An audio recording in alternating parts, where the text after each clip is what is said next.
December 16, 2025 देखि मेटाले आफ्नो privacy पोलिसीमा एक इम्पोर्टेन्ट चेन्ज ल्याएको छ अनि सोशल मिडियामा धेरै रुमर्स फैलिएको छ। फेसबुकले हाम्रो प्राइभेट च्याट्स पढ्छ, व्हाट्सएप मेसेजहरू एडको लागि युज हुन्छ भनेर। तर एक्चुअल ट्रुथ के हो भनेर क्लियर हुन यो भिडियो एन्डसम्म हेर्नु होला। पहिला रुमर्सको कुरा गरौँ। मेटाले हाम्रो प्राइभेट मेसेजेस पढेर एआई ट्रेनिङ गर्छ अनि एड्स देखाउँछ। यो कम्प्लिटली गलत छ। मेटाले आफै क्लियरिफाई गरेको छ तपाईको पर्सनल डीएम्स, प्राइभेट च्याट्स सबै एन्ड टु एन्ड इन्क्रिप्टेड छ। मतलब हाम्रो सिक्रेट कुरा कहीँ लिकेज हुँदैन। तर एक्चुअल चेन्ज के भयो त? डिसेम्बर 16 देखि मेटा एआई सँगको कन्भर्सेसन मात्र युज हुन्छ एड्स देखाउनलाई। के हो त मेटा एआई? फेसबुक, इन्स्टाग्राम, मेसेन्जरमा एउटा च्याटबोट जस्तो फिचर छ एआई असिस्टेन्टसँग कुरा गर्न। एक्जाम्पल, तपाईले मेटा एआईलाई सोध्नुभयो काठमाडौँमा राम्रो हाइकिङ ट्रेल कहाँ छ। केही दिनपछि तपाईको फेसबुक फिडमा हाइकिङ सुज, ट्रेकिङ ब्यागको एड आउँछ अनि तपाई इन्स्टाग्राममा मेटालाई बेस्ट फोन फर फोटोग्राफी भनेर सोध्नुभयो भने इन्स्टाग्राममा मोबाइल फोनको एड्सहरू आउँछ। यसले कसरी काम गर्छ?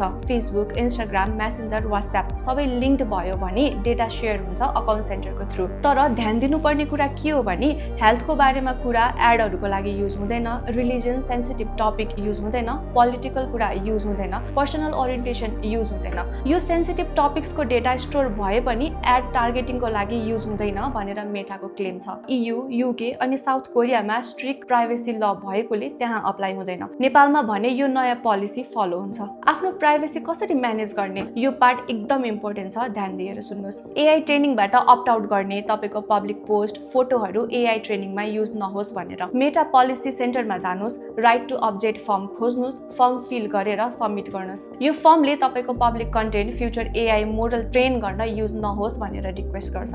एड प्रिफरेन्स एडजस्ट गर्ने। मेटा एआई युज गर्नुहुन्छ भने कम्प्लिटली अप्ट आउट त हुन सकिँदैन, तर कन्ट्रोल चाहिँ गर्न सकिन्छ। कसरी भने फेसबुक, इन्स्टाग्रामको सेटिङमा जानुहोस्, एड प्रिफरेन्स अप्सन खोज्नुहोस्, त्यहाँ स्पेसिफिक टपिकको एड अन अफ गर्न मिल्छ। सबैभन्दा सिम्पल सल्युसन मेटा एआईलाई युज नै नगर्ने, नर्मल डीएम युज गर्नुहोस् फ्रेन्डसँग, एआई असिस्टेन्ट कल नगर्ने मेसेज थ्रेडमा। मेटा एआई बटन त कम्प्लिटली रिमुभ गर्न मिल्दैन, तर त्यसको इन्ट्रुसिभनेसलाई रिड्युस गर्न सकिन्छ। मेटा एआई च्याट म्युट गर्ने, सर्च बारमा मेटा एआई को सर्कलमा ट्याप गर्नुहोस्, आई इन्फो आइकनमा क्लिक गर्नुहोस्, म्युट सिलेक्ट गर्नुहोस्, until I change option choose गर्नुहोस्। यो सेटिङ्सहरू अलि बरिड छन्, ध्यान दिएर खोज्नुपर्छ।